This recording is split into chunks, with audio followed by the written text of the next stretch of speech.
MS agro and গোখাদ্য ভাণ্ডার। Proprietor হলেন শরীফুল ইসলাম শরীফ, রানী ভবানীপুর বাজার, শেরপুর, বগুড়া।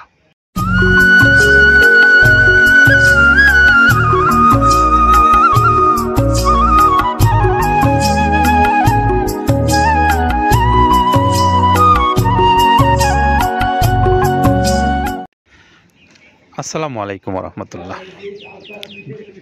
প্রিয় খামারি ভাইরা, আপনাদের সকলকে স্বাগত জানাচ্ছি মৃত্তিকা অ্যাগ্রোফিড মিল থেকে।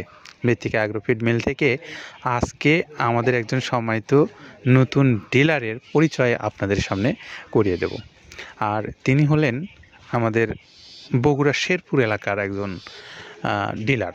আমরা সেই ভাইয়ের দোকানের প্রতিষ্ঠানের নামটা আগে বলি, MS অ্যাগ্রো অ্যান্ড গোখাদ্য ভাণ্ডার। প্রোপাইটার হলেন শরীফুল ইসলাম শরীফ, রানী ভবানীপুর বাজার, শেরপুর, বগুড়া। এটা হলো তার ঠিকানা। আমরা তার মোবাইল নাম্বারটা আপনাদেরকে একটু জানিয়ে দিই, 01710149505।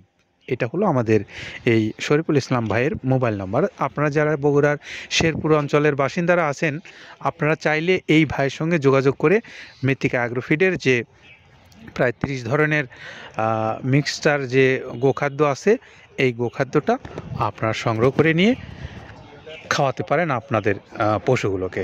তো এই তথ্যটা আমরা জানালাম। ইনি হলেন আমাদের আজকের নতুন ডিলার সংযুক্ত হয়েছেন মৃত্তিকা অ্যাগ্রোফিডের। তো এই ডিলার ভাইয়ের পরিচয়ের পরে আমরা এখন একটু কথা বলবো কাদের ভাইয়ের সঙ্গে। আর কাদের ভাই আমাদেরকে জানাবেন যে এই মৃত্তিকা অ্যাগ্রোফিডের যে প্রায় 30টা আইটেম দিয়ে তিনি এই খাদ্যটা প্রস্তুত করেছেন, আমরা শুনবো তার কাছ থেকেই যে কি কি উপাদান দিয়ে তিনি তৈরি করেছেন এই খাদ্যটা। চলুন শুনে আসি। যেটা দেখতে পাচ্ছেন এটা হলো তো ছোলা। আমরা এখানে ছোলা ইউজ করে থাকি। আপনার ছোলার দামটা তো বর্তমানে একটু আকাশচুম্বী। তো এর মাঝখান থেকে আমাদের বাজারও নিয়ন্ত্রণ করতে হয়। আবার অনেকের মধ্যে কনফিউশন আসতে পারে 30 আইটেম দিয়ে এই বাজারে নিয়ন্ত্রণ করা কিভাবে সম্ভব। হ্যাঁ, সেটাও সম্ভব যদি আপনি পাইকারি যদি মাল আপনি গাড়ি খরিদ করতে পারেন, কেজিতে 4-5 টাকা আপনি কমে কিনতে পারবেন। সেক্ষেত্রে যদি আপনি কাস্টমারকে বা খামারিদেরকে ভালো কিছু দিতে চান, আপনি দিতে পারবেন। তো যাই হোক, আমরা যেটা দেখাচ্ছি শুরুতে এটা হচ্ছে মূলত ছোলা। এখানে ছোলা প্রচুর পরিমাণে দেওয়া আছে, ছোলাটা।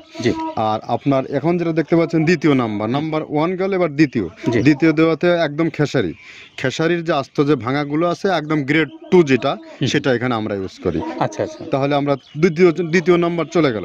তৃতীয় দেওয়া আছে বুটের ডাল বলতে কি, এখানে বিভিন্ন আপনার বেসিক এরিয়াগুলো দেখা যায় বিভিন্ন ডাউলের একটা মিশ্রণ থাকে, বিভিন্ন ডাউলের হয়তো ডাস্ট যেটাই বলবো ডাস্ট, সেগুলো হয়তো চালনা করার পরে একটা ফ্রেশ একটা জিনিস বেরোয়, সেইটাকে দেওয়া হচ্ছে। আচ্ছা, আর 4 নম্বরে যেটা আছে এটা আপনার মূলত ভুট্টা। এখানে আমাদের প্রচুর পরিমাণে হিউজ ভুট্টা দেওয়া হয়। টোন এবং প্রিমিয়ার কোয়ালিটির যে ভুট্টা, কোনো পোকা কাটা বা কোনো দানা কাটা সেটা নাই। প্রিমিয়ার কোয়ালিটির ভুট্টাটা আমরা কিন্তু এখানে অলওয়েজ টাইম ইউজ করি। এবং টোনকে টোন এক চালানে দেখা যায় আমাদের 14 থেকে 15 টন আমাদের শুধু ভুট্টা এখানে ইউজ করি, যার কারণে খাদ্যর গুণগত মানটা এখনো বলবৎ আছে এবং অনেক ভালো আছে। জি, তো যাক, ভুট্টাটা আমরা কন্টিনিউয়াসলি ইউজ করতেছি। ভুট্টা এখানে যদি কেউ সিঙ্গেলি ভুট্টা নিতে চায়, গাড়ি ধরে নিতে পারবে, কারণ খুচরা দেওয়া ঝামেলা হয়। আমরা যখন মালগুলো কিনি স্কেল করে টোন হিসেবে আসে, 22 টন 24 টনের গাড়ি আসে। আপনি চাইলে আমাদের কাছ থেকে ভুট্টাটাকেও কালেকশন করতে পারেন। জি, আর 5 নম্বরে যেটা আছে সেটা হচ্ছে আপনার ডাবলির যে ডাউল আছে, এটা কিন্তু গ্রেড 1 দেওয়া সম্ভব না। এটা দেখা যাচ্ছে যে কিছু অকশনে কিছু মাল সেল হয়, যেমন ওই পোর্টগুলোতে, বিশেষ করে হিলি বা বিভিন্ন বোমরা, সাতক্ষীরা, বিভিন্ন পোর্টে আমদানিকৃত কিছু মাল দেখা যায় পোর্টে থাকে, এগুলো আমরা ওখান থেকে কালেকশন করি। ডাবলির ডাউল। তারপরে আছে জবটাও এখন আকাশচুম্বী। এটা আসলে আমরা কোনো চালানে পাচ্ছি দিতে, কোনো চালানে দিতে পারতেছি না। এটা আমদাম, মানে এটার প্রোডাক্ট অ্যাভেলেবল পাওয়া যাচ্ছে না। যদি পাইতাম আমরা কিছু হলেও এখানে শো করতাম, তবুও আবার কিছু পাইছি, আমরা সেগুলো এখানে ইউজ করছি। কিছু সময় নীল হয়ে যায় জবটা। তো যাক, নাম্বার 7 দিচ্ছে গম, যেটা আপনার দেখা যাচ্ছে একটা গম একটু লালটে আছে। ওই লালটে বলতে কি, দেশি গমটা লাল, আর এলচি যেটা সেটা একটু ওরা দেখা যাচ্ছে বর্ডার থেকে আনলে ওগুলো দিয়ে কম দামে একটু কেনা যাচ্ছে। আচ্ছা, আর 8ম নম্বরে যেটা আমরা এখন দেখাচ্ছি, এটা ধুম সার্ভিস। মূলত এটা ষাঁড় গরুর জন্য অনেক ভালো এবং অনেক মানসম্মত। ধুম সার্ভিসটাও এখন আকাশচুম্বী হয়ে গেছে। আগে মানুষ খাওয়াইতো না, এখন মানুষ সবাই এইটা আবার ইউজ করা দরকার। আপনি যেহেতু শুরু করছেন জিনিসটা, সেক্ষেত্রে এখন বাংলাদেশে এটা আমরা মূলত সেই আমাদের নর্থ বেঙ্গলের কিছু একদম বর্ডার সীমান্ত এলাকায় কিছু চাষ হয়, বিল এলাকায়, সেখান থেকে আমরা মূলত বিভিন্ন মিডিয়া মাধ্যমে এগুলো সংগ্রহ করতে হয়। আর আপনার হর হর হরটা আপনার কি, এটা তো পাখির খাবার, এটা তো অনেক এখন, আগে তো ওই আগাছা যেটাকে বলে সেই আগাছা এটা, মানে এটা আপনার যদি চান বিভিন্ন জায়গায় বিভিন্ন সময়ে গ্রেড 1-2 মিল করে কিনলে যা 2 গাড়ি যদি মাল কেনা যায় অনেক দিন ইউজ করা যায়, ওদের বেশি ইউজ করা কঠিন হয়ে যায়, ব্যালেন্স ঠিক করা যায় না। তো হটটা আমরা ইউজ করি এখানে প্রচুর পরিমাণে, মুগের ডাউল, এবার এখন নাম্বার 11তে আছে মুগের ডাউলটা এখানে আমরা যথেষ্ট পরিমাণে ইউজ করতে পারি। এটা আপনার রিজেকশন কিছু ডাউল পাওয়া যায়, সেটা আমরা ইউজ করে থাকি। আবার আপনার মিক্সড ডাল বিভিন্ন, যেমন মুগ, মাসকলাই, মসুর, আদার্স দিয়ে আমরা সবগুলোর সমন্বয় দেখা যাচ্ছে ওই যে চালনা থেকে এগুলো যদি যারা এগুলো সংগ্রহ করে, ফরিয়াদার এগুলো সংগ্রহ করতে হয় বেসিক নগরী থেকে, এগুলো মূলত যে এলাকায় ডাউলের মিল সেখানেই সংগ্রহ করা হয়। তারপরে নাম্বার 13তে আছে আপনার হচ্ছে, এটা হচ্ছে নারিকেলের খোল, প্যারাশুট নারিকেলের খোল, এগুলো আমরা মিল থেকে আপনার ডিও কিনি, ডিও থেকে সেই মালগুলো এখানে আসে। নারিকেলের খোলটা এখানে প্রচুর পরিমাণে ইউজ করা হয়।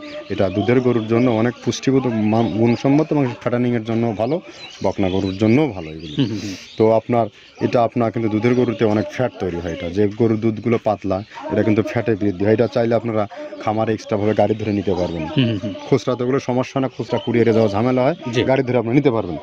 আর ডিলার যেহেতু আছে আমাদের পাবনা আশেপাশে যারা আছে এদের কাছ থেকে আপনারা এগুলো ইউজ করতে পারেন। পাবনা, আটঘরিয়া, ওই টেবুনিয়া তো অঞ্চলে আছে, পাবনা আপনার এই সাইডটা দিয়ে ঈশ্বরদী দিয়ে যারা অনেকেই 2-4 বস্তা মাল নিতে চায়, আমরা শাহিন ভাইয়ের সাথে যোগাযোগ করলে ওরা দিয়ে দেবে। তো ধর কীভাবে নারিকেলের খোল দেওয়া আছে, নেক্সটে দিচ্ছি বাদামের খোলটা। বাদামের খোলটা অনেক গুণগত মান, অনেক পুষ্টিসম্মত বাদামের খোলটা দেওয়া হচ্ছে। মটরের ভুসিটা এলসি, এটাও আমরা এখান থেকে আমদানি করছি, মটরের ভুসিটাও আমরা প্রচুর পরিমাণে ইউজ করি। তারপরে গম ভুসি আমাদের এখনও 2 গাড়ি আনলোড হচ্ছে, এসিআই মিলের, আকিজ মিলের বিভিন্ন ব্র্যান্ডের যে ভুসিগুলো সেগুলি আমরা ইউজ করে থাকি এখানে, প্রচুর পরিমাণে গম ভুসি দেওয়া হয় এখানে।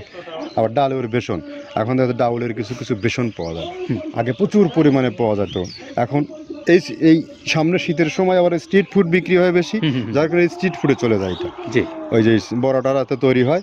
এখন একটু সংকট হবে সামনে, একদিন খুব ভালোভাবে দিতে পারে, জানি না কত দিতে পারবে এগুলো, আবার এগুলো স্টক করে রাখাও যায় না, পোকা হয়ে যায় এগুলো। তো আমরা বেসনটাও ইউজ করে থাকি। ভুট্টার একটা হাস্ক আছে, ভুট্টার ওটাকে স্যালবো বলে, স্যালবোটাই যে দেখবেন এটা ভুট্টার স্যালবো। তারপরে খেসারির ভুসিটা দিচ্ছি এখানে, খেসারির ভুসি, আর খেসারির ভুসি দিচ্ছি এখানে। আবার এর পাশাপাশি মসুরের ভুসি, যেটা এখন দেখতে পাচ্ছেন এটা মসুরের ভুসি এখানে প্রচুর পরিমাণে, এগুলো সারা বছরই কন্টিনিউয়াসলি পাওয়া যায়, কিছু কিছু সময় আপনার অন্য অন্য প্রোডাক্ট শর্ট পড়ে যায়। ট্যাঙ্কারের ভুসিটা এটা আমরা ইন্ডিয়া থেকে আমদানি করছি, এলসিটা ট্যাঙ্কারের ভুসিটা প্রচুর পরিমাণে আছে, এটা আমরা দিতে পারি অলওয়েজ টাইম। মাসকালের ভুসিটা দুধের গরুর জন্য বেস্ট, মাসকালের ভুসিটা এখানে প্রচুর পরিমাণে ব্যবহার করা হয়। তো দেখ সার্বিক দিক মিলে ধানের কোড়াটা যেটা একদম, কোড়ার তো গ্রেড কয়েকটা আছে, আমরা সব থেকে যেটা মিহি যে কোড়া, যেটা নাম্বার 1 সেটাই আমরা এখানে ইউজ করে থাকি। সরিষার খোলটা পরিমাণে কম দেওয়া হয়, সরিষার খোলটা বেশি দিলে হয় কি, দেখা যাচ্ছে যে আপনার দুধের গরুতে একটু সমস্যা হয়, ষাঁড় গরুর জন্য ভালো, দুধের গরুতে একটু দুধ শুকায় যায়, যার কারণে সরিষার পরিমাণটা আমরা পরিমাণ মতো ইউজ করি। আবার এখানে সয়াবিনের ভুসি 25 নম্বর সয়াবিনের ভুসিটা আমরা প্রচুর পরিমাণে ইউজ করতেছি। সয়াবিনের ভুসি আমরা ডিও কিনতেছি সিটি মিল থেকে, ফ্রেশ মিল থেকে, বিভিন্ন মিল থেকে এগুলো কেনা হচ্ছে। আবার ধান, আস্ত ধানটা আপনার ভাঙায় দেওয়া হচ্ছে। এভাবে একের পর এক আরও 4-5টা মাল দেখছি এখানে আমদানি করা নেই। মোটামুটি এভাবে গমে ভুসি, মসুরের ভুসির গ্রেড 2টা হয়, এখন আমাদের তো সমন্বয় করতে হয়, মাসকালেরও গ্রেড 2টা হয়, এভাবে দিয়ে 30টা আইটেম সমন্বয় করে একটা মিশ্রণ তৈরি করা হয়। আমরা এতক্ষণ কাদের ভাইয়ের কাছ থেকে শুনছিলাম যে তিনি কোন কোন উপকরণগুলো ব্যবহার করে এই খাদ্যটা আপনাদেরকে দিচ্ছিলেন, সেই বিষয়ে তিনি আমাদেরকে জানালেন। আর আমরা এখন আপনাদেরকে একটু জানাবো যে আপনারা যারা বাংলাদেশের বিভিন্ন অঞ্চলের বড় বড় খামারি ভাইরা আছেন বা বড় বড় ব্যবসায়ী ভাইরা আছেন যারা এই সেক্টরে ব্যবসা করছেন, আপনারা চাইলে মৃত্তিকা অ্যাগ্রোফিডের সঙ্গে ব্যবসা করতে পারেন, এবং আপনি চাইলে এই মৃত্তিকা অ্যাগ্রোফিড থেকে খাবারটা নিয়ে আপনার পশুগুলোকেও খাওয়াতে পারেন। আপনারা যারা বড় বড় খামারি আছেন আপনাদেরকে আহ্বান করব, আপনারা খাবারটা দেখেন, দেখে যদি আপনার কাছে ভালো মনে হয় বা আপনার কাছে যদি মনে হয় খাবারটার গুণগত মান আছে বা এই খাদ্যের সকল উৎপাদন প্রক্রিয়া থেকে সকল কিছু আপনার সন্তোষজনক মনে হয়, আপনি নিতে পারেন। তো যারা এইভাবে যোগাযোগ করতে চান আমরা তাদের জন্য মৃত্তিকা অ্যাগ্রোফিড কর্তৃপক্ষের মোবাইল নাম্বারগুলো অনলাইনে রাখা আছে, সেখান থেকে আপনারা নাম্বারগুলো নেবেন, নিয়ে কল দেবেন, কথা বলবেন, আপনার প্রয়োজন অনুসারে আপনি মাল নিতে পারবেন। MS অ্যাগ্রো অ্যান্ড গোখাদ্য ভাণ্ডার, প্রোপাইটার হলেন শরীফুল ইসলাম শরীফ, রানী ভবানীপুর বাজার, শেরপুর, বগুড়া। এটা হলো তার ঠিকানা। আমরা তার মোবাইল নাম্বারটা আপনাদেরকে একটু জানিয়ে দিই, 01710149505। এটা হলো আমাদের এই শরীফুল ইসলাম ভাইয়ের মোবাইল নাম্বার। আর যারা সুন্দরবন কুরিয়ারের মাধ্যমে নিতে চান তাদের জন্য রয়েছে সুন্দরবন কুরিয়ার সার্ভিস। 150 টাকা হলো তাদের সার্ভিস চার্জ, আর 1300 টাকা হলো এই খাদ্যের মূল্য। সব মিলে 1450 টাকা আপনারা পাবেন এই খাদ্যটা সারা বাংলাদেশ থেকে। তো এই তথ্যগুলো জানিয়ে আমরা আজকের মতো বিদায় নিচ্ছি। আপনারা সকলে নিরাপদে থাকেন, সুস্থ থাকেন, সেই প্রত্যাশায়। আল্লাহ হাফেজ।